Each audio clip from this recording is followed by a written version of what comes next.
Hi everyone, कैसे हैं आप सब लोग। आशा करती हूँ कि आप सब लोग बहुत बढ़िया होंगे। हम पढ़ रहे हैं लीनियर अलजेब्रा। लीनियर अलजेब्रा की दुनिया को हम एक्सप्लोर कर रहे हैं। आप लोगों ने जो है लीनियर अलजेब्रा के अंदर बहुत सी चीज़ें करी होंगी, बहुत सी कैलकुलेशन करी होंगी, इन्वर्स ढूंढा होगा, वेरिएबल्स की वैल्यूज़ ढूंढी होंगी, बट हमें कभी पता नहीं चलता कि हम ये जो कैलकुलेशन कर रहे हैं उसके पीछे क्या मैथमेटिक्स है। That we don't understand. We just are concern about the calculation, not about the process कि उसके अंदर हो क्या रहा है। तो हमने अभी तक ये देखा है कि किस तरह से हम वेक्टर्स लेते हैं, उनको ऐड करने का मतलब क्या होता है, उनका लीनियर कॉम्बिनेशन क्या होता है, उनसे मैट्रिक्स कैसे बनाते हैं। और लास्ट टाइम हमने बहुत ही इंटरेस्टिंग चीज़ देखी कि मैट्रिक्स को जब मल्टीप्लाई करते हैं तो होता क्या है। It was really interesting. वहाँ पे हमने बात करी about elimination matrix, what is the next, permutation matrix, augmented matrix, ये सारी चीज़ें हमने अभी तक देखी हैं। और आज के वीडियो लेक्चर में इन सब से ही कनेक्ट करते हुए आज के वीडियो लेक्चर में हम बात करने वाले हैं very important, which is inverse of a matrix. ठीक है, अब आप लोग जो है बहुत सी ट्रिक्स एंड टिप्स देखते होंगे इन्वर्स मैट्रिक्स ढूंढने के लिए, और हम भी ढूंढेंगे। इन द नेक्स्ट वीडियो लेक्चर हम बात करेंगे कि किस तरह से मैट्रिक्स का इन्वर्स ढूंढा जाता है। लेकिन उससे पहले बस हम ये जानना चाहते हैं कि मैट्रिक्स का इन्वर्स होता क्या है। ठीक है, हमने एक चीज़ कल ये देखी थी, कल मतलब इन द लास्ट वीडियो हमने ये देखा था कि जैसे दो मैट्रिक्स को जब हम मल्टीप्लाई करते हैं, जैसे कि लास्ट टाइम हमने एलिमिनेशन मैट्रिक्स को लगाया था ए मैट्रिक्स पर, तो जो चीज़ें, जो ट्रांसफॉर्मेशन इस ई पर था, ये ई एक्ट करता है ए पर। अगर ई के रोज में कुछ चेंज आ रहे हैं, जैसे हमने परमुटेशन मैट्रिक्स ली थी, तो मान लीजिए ई की मैट्रिक्स, जो ई किससे बनी हुई थी, आइडेंटिटी मैट्रिक्स से बनी हुई थी, तो अगर इस ई को हम बनाते हैं बाय चेंजिंग, मान लीजिए रोज, ठीक है, तो 1 0 0 मान लीजिए सेम रहा, तो और मैंने सेकेंड और थर्ड रो को इंटरचेंज किया, जैसे कि ये बन जाएगा आपका 0 0 1 0 1 0। अगर इसको हम एक्ट करेंगे ए पर, तो होगा क्या कि ये मैट्रिक्स इस ए पर एक्ट करेगा और ए की जो लास्ट दो रो है, यानी सेकेंड और थर्ड रो, इसको क्या करेगा, इंटरचेंज करेगा। ठीक है, तो कहने का मतलब ये है कि जब हम ऐसे मल्टीप्लाई करते हैं तो ये मैट्रिक्स इस ए पर एक्ट करती है। और यहीं से आपका कॉन्सेप्ट निकल के आता है इन्वर्स ऑफ अ मैट्रिक्स का, कि हम किसी ए का इन्वर्स निकालते हैं। मान लीजिए ए कोई 3/3 की मैट्रिक्स है, और इस पे इसका अगर कोई ए इन्वर्स है, ए इन्वर्स क्या होगा कि जब मैं इस ए इन्वर्स को इस ए से मल्टीप्लाई करूँगी, तो ये अंडू करेगा चीज़ों को। जो ए करता है वो उसका रिवर्स कर देगा, और आपको जो है एक ऐसी मैट्रिक्स देगा जो कुछ नहीं करता है, यानी कि आइडेंटिटी मैट्रिक्स। आपको पता है कि हम किसी आइडेंटिटी मैट्रिक्स को किसी वेक्टर पे अप्लाई करें या फिर किसी मैट्रिक्स के साथ मल्टीप्लाई करें, तो वो वेक्टर एज इट इज़ आता है, वो मैट्रिक्स एज इट इज़ आती है, यानी कि आइडेंटिटी मैट्रिक्स कुछ करती नहीं है। ठीक है, उसी तरह से अगर इस ए को मैं इस ए इन्वर्स पे अप्लाई करती हूँ तो भी हमें आइडेंटिटी मैट्रिक्स मिलेगी। कहने का तात्पर्य ये है कि ए इन्वर्स क्या करता है, जो ए करता है उसका रिवर्स, इट अनडज दैट। ओके, सो अगर मान लीजिए ए जो है वो अब हम एग्जाम्पल से देखेंगे। ठीक है, सो पहले आप ये चीज़ समझ लेंगे। यहाँ पे इंटरेस्टिंग बात ये है कि सारी मैट्रिक्स की ज़रूरी नहीं है इन्वर्स एग्जिस्ट करे। ओके, सो ये बहुत इंटरेस्टिंग चीज़ है। जैसे कि आपके पास नंबर्स होते हैं, नंबर्स के अंदर जैसे मल्टीप्लिकेटिव इन्वर्स होता है, कुछ कुछ वैसे ही आप जो है इन्वर्स ऑफ मैट्रिक्स को भी रिलेट कर सकते हैं। जैसे कि उस केस में ज़ीरो का मल्टीप्लिकेटिव इन्वर्स नहीं होता, उसी तरह से यहाँ पे भी ज़ीरो मैट्रिक्स की जो है इन्वर्स एग्जिस्ट नहीं करता। तो कहने का मतलब ये है कि हर मैट्रिक्स का ज़रूरी नहीं है इन्वर्स एग्जिस्ट करे। ठीक है, अब हम कुछ इंटरेस्टिंग बात जानेंगे अबाउट इन्वर्स मैट्रिक्स। तो सबसे पहली बात, हमने जो है बहुत पहले एलिमिनेशन के बारे में पढ़ा था, इसके ऊपर हमने एक वीडियो भी बनाई है कि what actually happens during elimination. Elimination यानी क्या कि जब हमारे पास इक्वेशंस हैं तो उन इक्वेशंस में से हम वेरिएबल को क्या करते हैं, एलिमिनेट करते हैं। ठीक है, ताकि हमारे आंसर निकल आए। तो इसका और इसका रिलेशन क्या है कि जैसे कि कोई मैट्रिक्स है, ठीक है, जैसे कि हमारे पास दो इक्वेशन है, ठीक है, मान लीजिए ax + by = c है, और D X plus E Y is equal to E के बाद क्या आता है एफ है। ठीक, अब इसका जब हम मैट्रिक्स बनाएंगे तो कैसा बनेगा ये A B D E X Y और ये हमें क्या देगा सी एफ। तो हमने एलिमिनेशन में क्या किया था, इस चीज़ को ज़ीरो करने की कोशिश करी थी, ठीक है। और जो रो में पहला नॉन ज़ीरो एलिमेंट होता है उसे हम पिवट कहते हैं, राइट। तो कभी कभी हमने ये देखा कि ये नीचे वाली पूरी रो जो है वो 0 0 बन जा रही थी। एक एग्जांपल देती हूँ, मान लीजिए ये है आपका 1 2 और ये है 2 4। तो अगर मैं इसमें एलिमिनेशन लगाती हूँ, ठीक है, एलिमिनेशन लगाती हूँ तो कैसे करूँगी मैं कि इस पहली रो को मैं 2 से मल्टीप्लाई करूँगी, ठीक है, फिर इसमें से इसको माइनस कर देंगे, क्या मतलब रो 2 माइनस 2 इंटू रो 1 ऐसा कर देंगे हम।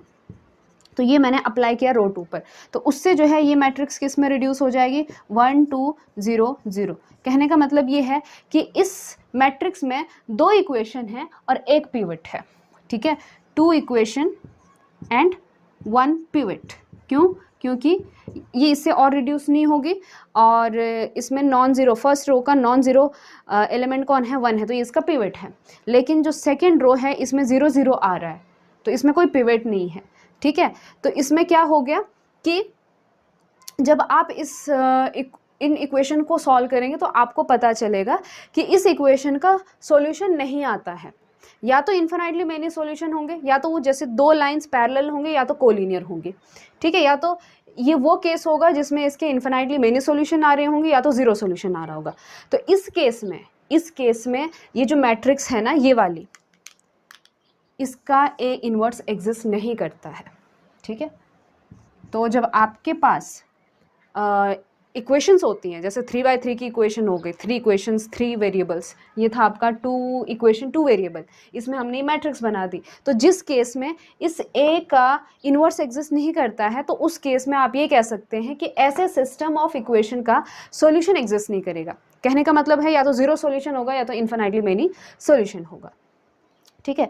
तो आप ये कह सकते हैं कि inverse exist if and only if elimination produce an pivot. तो यहाँ से मैं ये कहना चाह रही हूँ कि इन्वर्स एग्जिस्ट किसका, मैट्रिक्स ए का, जैसे कि इस केस में ये था। तो inverse exist if and only if it produces, elimination produces N pivot, elimination produces n pivot, जहाँ पे n मतलब क्या कि ये जो मैट्रिक्स होगा वो n/n की होगी, ठीक है।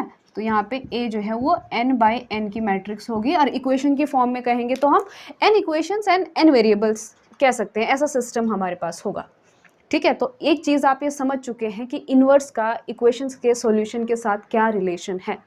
इन्वर्स एग्जिस्ट कर रहा है इस केस में तो इसका मतलब ये है कि डेफिनेटली इसका सॉल्यूशन होगा। इन्वर्स एग्जिस्ट नहीं कर रहा है सो 0 सॉल्यूशन और infinitely many solution which depends upon this vector B.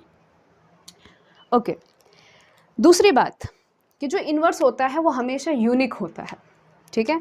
अब इसमें भी कौन सी बड़ी बात है ना, लेकिन कई बार बड़ी बात हो जाती है। तो इन्वर्स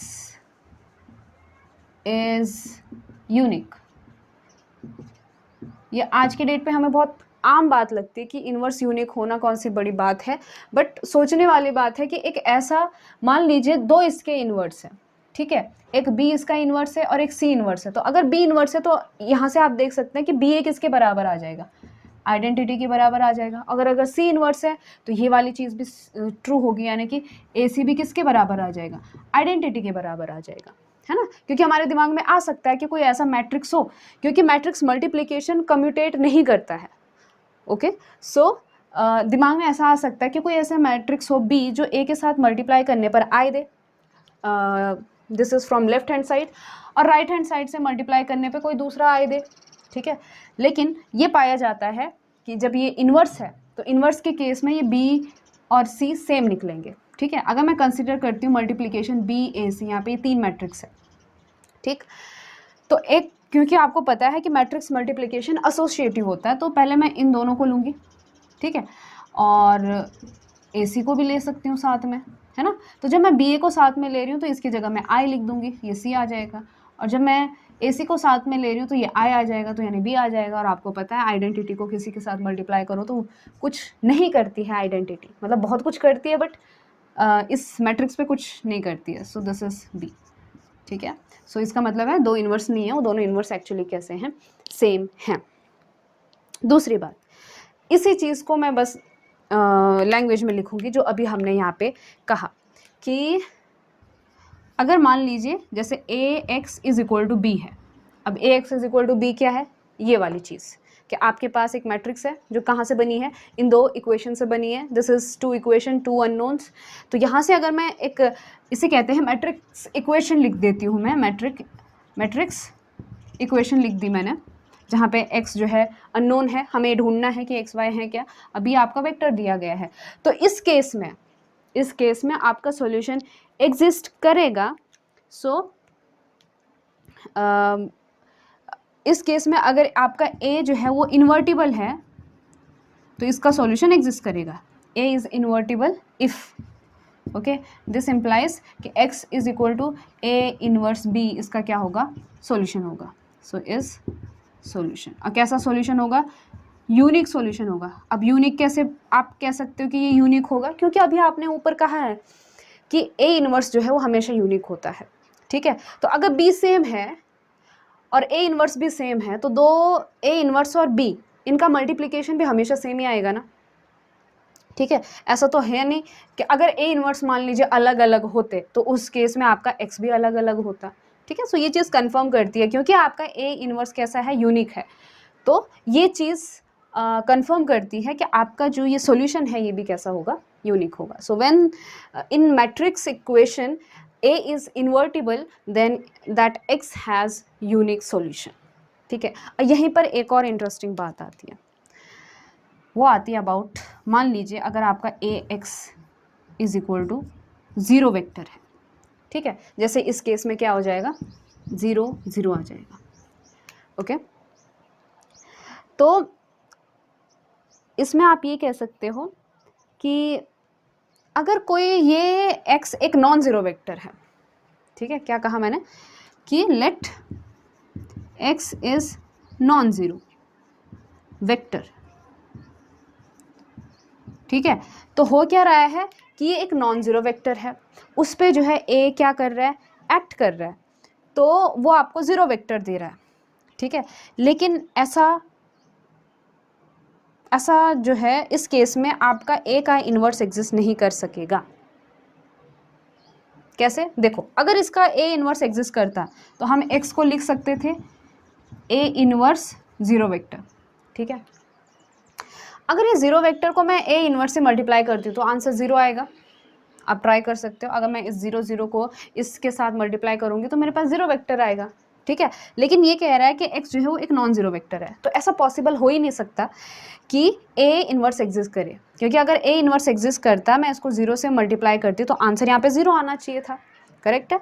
सो दिस इम्प्लाइज कि अगर ऐसी कंडीशन है आपके सामने जहाँ पे x जो है वो नॉन ज़ीरो है और उसके साथ a मल्टीप्लाई हो रहा है और 0 दे रहा है, सो दिस इम्प्लाइज कि a का इन्वर्स एग्जिस्ट नहीं करेगा। और इस चीज़ को आप और अच्छे से समझ सकते हो अगर आपने इससे पिछले वाले जितने भी वीडियोस हैं वो देखे हैं। इसका मतलब यही है कि अगर मैं मान लीजिए इस a को लिखती हूँ, जैसे कि अभी हमने क्या लिखा था, मान लीजिए a b c d लिख दिया, और ये आपका x y है जो कि आपका क्या दे रहा है, 0 0 दे रहा है। अब इसको मैं थोड़ा कॉलम पिक्चर में विजुअलाइज करती हूँ। तो कॉलम पिक्चर में हमने क्या कहा था कि इनको हम कॉलम लेंगे और इनको हम स्केलर लेंगे, तो ये एक्चुअली होगा क्या, कॉलम्स का लीनियर कॉम्बिनेशन होगा, यानी कि x इंटू ए सी और y इंटू बी डी, जो कि क्या प्रोड्यूस करेंगे, 0 0, ठीक है। अब यहाँ पे x और y, x and y both are not 0। अब आपने इससे पहले अगर आप वीडियोस को फॉलो करते आ रहे हैं तो आपको पता चला होगा कि हमने लीनियर डिपेंडेंसी और लीनियर इंडिपेंडेंसी की डेफिनेशन देखी थी। और ये किसकी डेफिनेशन है, ये लीनियरली डिपेंडेंट वेक्टर्स की डेफिनेशन है, ठीक है, कि अगर वेक्टर्स हैं, जैसे कि दो वेक्टर्स हैं, उनका लीनियर कॉम्बिनेशन 0 आ रहा है, और जहाँ पे ये स्केलर ज़रूरी नहीं है कि दोनों कैसे हैं, दोनों 0 नहीं है, ज़रूरी नहीं है कि दोनों 0 हैं, ठीक है। तो उस केस में इंप्लाई करता है कि ए सी और बी डी दोनों कैसे हैं, लीनियरली डिपेंडेंट हैं।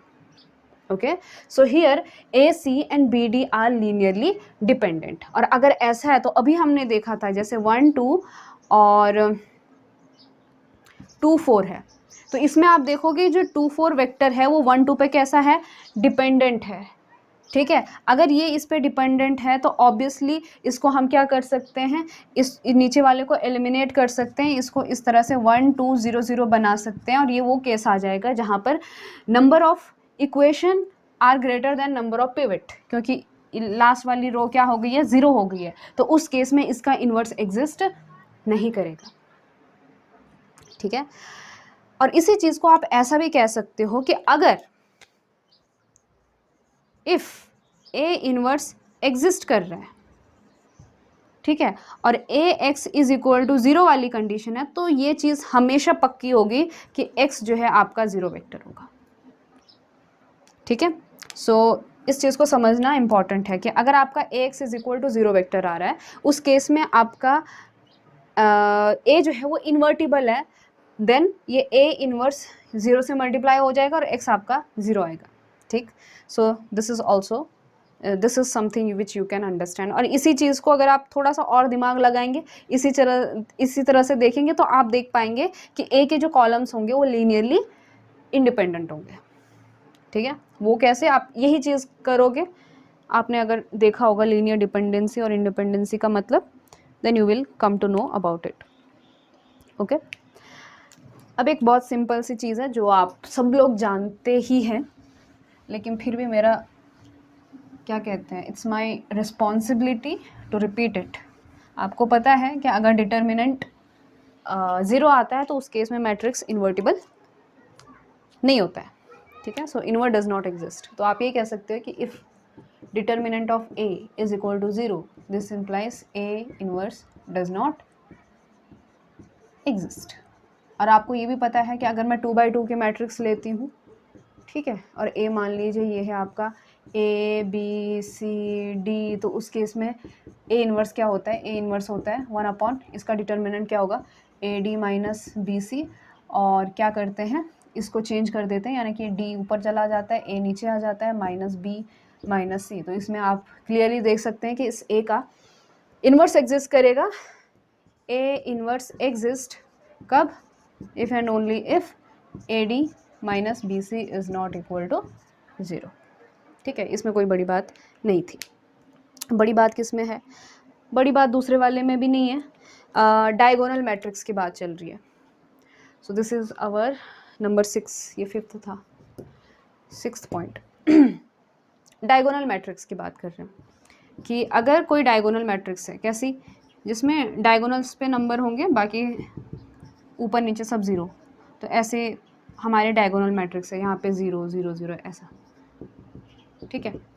तो इस केस में आपका ए इन्वर्स कब एग्जिस्ट करेगा, ए इन्वर्स पहले तो होगा क्या, इन डायगोनल्स में जो नंबर्स हैं उनका इन्वर्स होगा, यानी मल्टीप्लिकेटिव इन्वर्स, यानी कि reciprocal 1/d1 1/d2 up to so on 1/dn, इस तरह से। तो इसकी कंडीशन क्या होगी कि डायगोनल में कोई भी एलिमेंट 0 नहीं होना चाहिए, ठीक है। So no diagonal entries are 0, so no diagonal entries are 0, ठीक है। This is something you already know. अब हम बात करेंगे बहुत ही इंटरेस्टिंग कॉन्सेप्ट के बारे में, विच इज़ प्रोडक्ट। अब देखो, जैसे नंबर्स में होता है, मान लीजिए मैं 2 नंबर लेती हूँ, एक लेती हूँ 3, दूसरा लेती हूँ -3, ठीक है। तो 3 का मल्टीप्लिकेटिव इन्वर्स क्या है, 1/3, ठीक है। -3 का मल्टीप्लिकेटिव इन्वर्स क्या है, -1/3।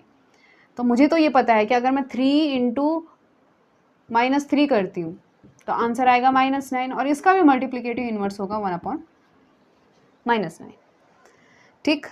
लेकिन इसके एडिशन का हम गारंटी नहीं देते, जैसे कि 3 प्लस -3 कितना आ रहा है, 0 आ रहा है, और इसका एग्जिस्ट नहीं करता है inverse, so inverse do not exist.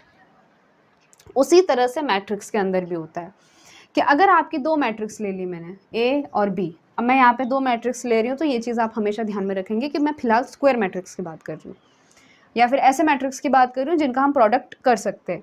Okay, सो यहाँ पे ए और बी मैंने दो मैट्रिक्स ले ली, जैसे कि 2 नंबर लिए थे, बोथ आर इन्वर्टिबल, दोनों कैसे हैं, बोथ इन्वर्टिबल। ठीक है, तो कोई गारंटी नहीं है ए प्लस बी के बारे में, ए प्लस बी के बारे में हम कुछ नहीं कह सकते, लेकिन ए इंटू बी के बारे में हम ज़रूर कह सकते हैं। अगर ए भी इन्वर्टिबल है, बी भी इन्वर्टिबल है, तो उनका प्रोडक्ट भी क्या होगा, इन्वर्टिबल होगा, प्रोवाइडेड कि वो ए बी का मल्टीप्लिकेशन हो सकता है। सो ए बी का इन्वर्स होता है। बहुत इंटरेस्टिंग बात है कि किसके बराबर आता है, रिवर्स में आता है। ओके, इस चीज़ को बहुत अच्छे से समझाया गया है कि जैसे कि हम पहले सॉक्स पहनते हैं, फिर जूते पहनते हैं, और जब निकालते हैं, जब रिवर्स प्रोसेस करते हैं, तो पहले जूते निकालते हैं, फिर सॉक्स निकालते हैं। सेम थिंग, जब इसका हम इन्वर्स लेते हैं, सो फर्स्ट इज रिवर्स में चलेगा, -b इन्वर्स, फिर a इन्वर्स। ओके, अब हमने इस चीज़ को थोड़ा सा समझना है। ठीक है, जैसे हमने एलिमिनेशन में समझा था ना कि अगर एलिमिनेशन को हम किसी मैट्रिक्स के साथ मल्टीप्लाई करते हैं तो होता क्या है, उसी तरह से हम इस चीज़ को भी समझना चाहते हैं।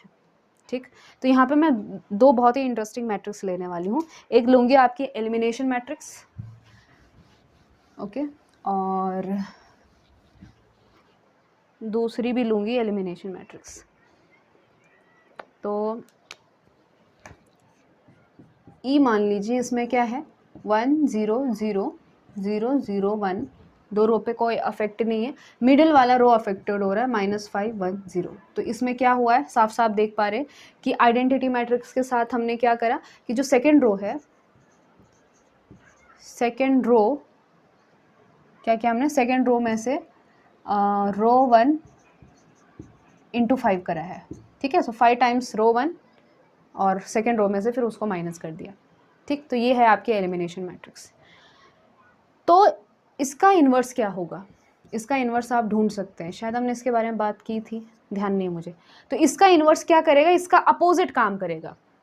ठीक है, इसका अपोजिट काम करेगा, मतलब कि यहाँ पे -5 हो रहा है, ये वाला +5 करेगा। तो आप अगर इसका इन्वर्स ढूंढेंगे किसी मेथड से, तो आप ये पाएंगे कि इसका आंसर 1 0 0, ये +5 1 0 और 0 0 1 आएगा। ठीक है, सो एलिमिनेशन मैट्रिक्स में अगर आपका -5 हो रहा है सेकेंड रो में, तो उसके इन्वर्स में क्या हो रहा है, +5 हो रहा है। ठीक है, so this is interesting part.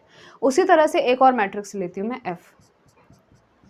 तो F में क्या है आपका, F में एक्चुअली थर्ड मैट्रिक्स पे काम हो रहा है। सो F में 1 0 0 तो सेम है, 0 1 0 भी सेम है, थर्ड मैट्रिक्स बन रही है इसमें।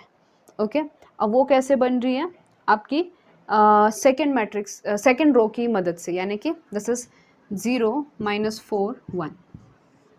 ओके, तो इसमें आप देख पा रहे हो कि क्या किया गया है, इसमें रो थर्ड में से क्या माइनस किया है, 4 इंटू रो सेकेंड। ठीक, और ये यहाँ पे रो सेकेंड में से रो फर्स्ट को माइनस किया बाय मल्टीप्लाइंग 5। तो इसका इन्वर्स क्या होगा, अगर आप थोड़ा सा दिमाग लगाएंगे तो इसका इन्वर्स बहुत अच्छा कि इट इज़ 1 0 0 0 1 0। तो यहाँ पे माइनस हो रहा है, तो इसमें क्या हो रहा होगा, ऐड हो रहा होगा, तो 0 +4 हो रहा है इसमें। ठीक है, ये तो बड़ी आसान बात है कि ई इन्वर्स ऐसा आ रहा है, एफ इन्वर्स ऐसा आ रहा है जो ई और एफ के रिवर्स हो रहा है। लेकिन अब बात करते हैं इन दोनों के मल्टीप्लिकेशन की। ठीक है, कि अगर मैं एफ और ई को मल्टीप्लाई करती हूँ तो क्या आंसर आता है। ठीक, तो यहाँ पे अब हो सकता है कि हमारा थोड़ा सा दिमाग पैक हो जाए।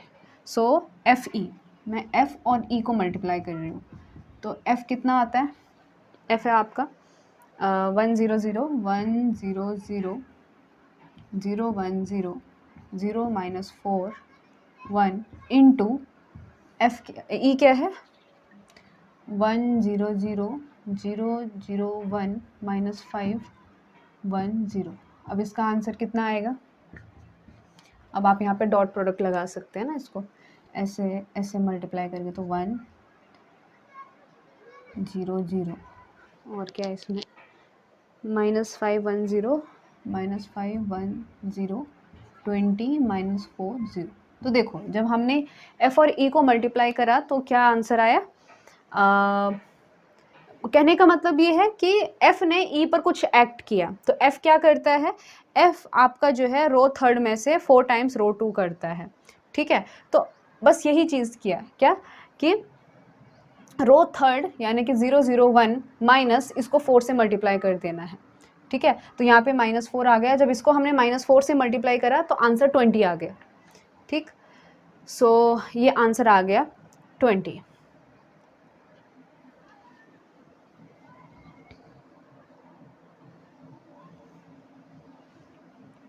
क्या होना चाहिए? रो थर्ड यानी कि 0 0 1 माइनस 4 टाइम्स, हाँ सही है, ओके। आप डायरेक्टली मल्टीप्लाई कर सकते हैं या फिर अपना दिमाग लगा सकते हैं कि एफ ई पर क्या एक्ट कर रहा है। तो आप डायरेक्टली ये भी देख सकते हैं कि जब एफ ई पर एक्ट कर रहा था तो एफ के थर्ड रो में चेंज आ रहा था, तो इसके 2 रो तो सेम है, फर्स्ट रो 2 रो तो सेम है, चेंज किस में आया? थर्ड रो में आया। ये थर्ड रो कैसे प्रोड्यूस हुआ? By subtracting 5 times the second row, sorry 4 times the second row. ये आ गया एफ ई। अब हम बात करते हैं कि इसका इन्वर्स क्या होगा। देखो एफ ई का इन्वर्स क्या होगा? Obviously E inverse F inverse. अब हम देखते हैं कि जब इसका इन्वर्स आता है तो इसमें क्या प्रोसेस होती है, ठीक है। तो हम मल्टीप्लाई करके आंसर देखते हैं पहले। तो ई इन्वर्स कितना है इसका? 1 0 0 5 1 0 0 0 1, ठीक है। और एफ इन्वर्स क्या है? 1 0 0 0 1 0 0 4 1। अब जब आप इसको मल्टीप्लाई करेंगे तो आप देख पाओगे कि इसमें आंसर आता क्या है। तो इसका आंसर क्या आना चाहिए? इसका आंसर ये है कि ये क्या करता है, ये जो है फर्स्ट रो को 5 से मल्टीप्लाई करता है, फिर खुद में ऐड कर देता है, ठीक है। तो हम इसके साथ वही करेंगे कि फर्स्ट रो तो एज इट इज़ है, फर्स्ट रो इसकी एज इट इज़ है, लास्ट रो भी एज इट इज़ है, यानी कि 0 4 1 भी एज इट इज़ है। चेंज किस में आ रहा है? सेकेंड रो में आ रहा है। तो मैं मल्टीप्लाई नहीं कर रही हूँ, मैं जस्ट इसको देख रही हूँ, फिर इस पर वही चीज़ अप्लाई कर रही हूँ। सेकेंड रो में क्या फ़र्क हो रहा है कि पहले को आप 5 से मल्टीप्लाई करो, फिर इसमें ऐड करो। तो 5 से मल्टीप्लाई किया, इसमें ऐड किया, तो 5 1 0 आ रहा है। तो ये इसका इन्वर्स है। क्या? एफ ई का इन्वर्स है 1 0 0 5 1 0 0 4 1। तो आप एक चीज़ आपने नोटिस करी, क्या नोटिस करी? कि ई में -5 हो रहा था सेकेंड रो में, एफ में -4 हो रहा था सेकेंड रो में, थर्ड रो में, बट इनके इन्वर्स में क्या हुआ कि ऐड हुआ 5, 4 भी ऐड हुआ। लेकिन जब हम इसका मल्टीप्लिकेशन देख रहे थे तो यहाँ पे एक 20 नंबर आ रहा था, लेकिन इस 20 का यहाँ पे कोई रोल कुछ हुआ ही नहीं। समझ रहे हो आप कि जब हमने ई इन्वर्स एफ इन्वर्स निकाला तो उस केस में सिर्फ चेंज किस में आया? चेंज आपके इस रो में आया, राइट। इसमें और इसमें चेंज आया, क्योंकि आपका एफ क्या था? एफ था आपका नीचे -4, ई था आपका -5, बस उसी का इन्वर्स क्या हुआ? +5 +4। बट ये जो 20 है, जो इन दोनों का मल्टीप्लिकेशन आ रहा था, इसका कोई रोल नहीं है। तो इस 20 पे कोई असर क्यों नहीं हुआ, वो अभी आप समझेंगे, थोड़ा सा पेशेंस लगेंगे आपको। तो इस केस में क्या होता है, जब आप f को e के साथ मल्टीप्लाई करते हो तो सबसे पहले देखो इस सेकेंड रो पे ऑलरेडी चेंज आया हुआ है जो कि e में है, ठीक है। तो सबसे पहले सेकेंड रो में चेंज आया हुआ है, फिर f में जो है थर्ड रो में चेंज इसमें करेगा वो, ठीक है। तो ऑलरेडी इसमें सेकेंड रो में क्या हुआ? चेंज हुआ। फिर एफ जो है वो इस ई पर एक्ट करेगा और इसकी थर्ड रो को चेंज करेगा, ठीक है। फिर उसके बाद थर्ड रो में क्या आएगा? चेंज आएगा। और ये थर्ड रो चेंज हो रहा है किसकी वजह से? सेकेंड रो की वजह से, ठीक है। सो ये थर्ड जो है इसके अंदर चेंज आएगा with the help of second row, ठीक। तो सेकेंड रो के अंदर चेंज आया because of the first row, क्योंकि ये सेकेंड पे जो एलिमिनेशन लग रहा है फर्स्ट की मदद से लग रहा है, तो सेकेंड में चेंज आया था कहाँ से, फर्स्ट रो की वजह से, ठीक है। फिर थर्ड में चेंज आया, कहने का मतलब ये है कि पहले सेकेंड में चेंज आया जो कि फर्स्ट की वजह से आया, फिर थर्ड में चेंज आया जो कि सेकेंड की वजह से चेंज आया, तो इस थर्ड रो पर फर्स्ट का भी क्या है, असर है, ठीक है। सो इस केस में आपकी जो थर्ड रो है इस पे इफेक्ट पड़ रहा है किसका, फर्स्ट रो का। लेकिन इन्वर्स के केस में ऐसा नहीं है। इन्वर्स केस में देखो पहले आप कि पहले जो है 0 4 1 है, असर किस पे पड़ा है, असर पड़ा है आपकी थर्ड रो पर, किसकी वजह से, सेकेंड रो की वजह से, बिकॉज ऑफ सेकेंड रो। फिर ये मैट्रिक्स इस पे क्या कर रही है, सेकेंड रो पे असर डाल रही है, बाद में किस पे असर पड़ा, सेकेंड रो, और किसकी वजह से, ये सेकेंड रो पे जो ये 5 आया है वो एक्चुअली इस फर्स्ट की वजह से आया, यानी कि फर्स्ट रो की वजह से, so because of first row, ठीक है। तो ये कह सकते हो कि एक दूसरे से इंडिपेंडेंट है।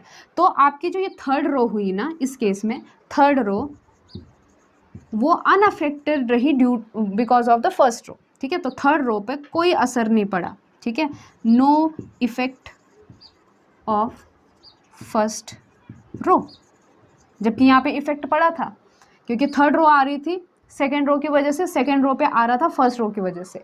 लेकिन इस केस में सेकेंड मतलब जो थर्ड रो है बेसिकली थर्ड रो पे फर्स्ट रो का कोई असर नहीं पड़ रहा है, इसीलिए ये जो 20 यहाँ पे दिखाई दे रहा है इस 20 का कुछ भी यहाँ पे हो नहीं रहा है, केवल किस में चेंज आया, second row and first row में चेंज आया, ठीक है। आई होप आपको थोड़ा समझ में आया हो ये वाली चीज़। So this is the product of matrix और उनका इन्वर्स, ठीक है। तो आई थिंक सो आज के लिए बस इतना ही। See in the next video lecture. अगले वीडियो लेक्चर में हम बात करेंगे कि किस तरह से इन्वर्स को ढूंढना है बाय जॉर्डन, क्या है वो, गॉस जॉर्डन मेथड कि जॉर्डन गॉस मेथड, ओके, उस मेथड से हम इन्वर्स ढूंढेंगे। ये तो बात हुई कि क्या है, क्यों है, कैसा है, अब करेंगे कि कैसे निकालना है, एग्ज़ाम पॉइंट ऑफ व्यू से भी पढ़ना होता है, ठीक है। So see in the next video lecture.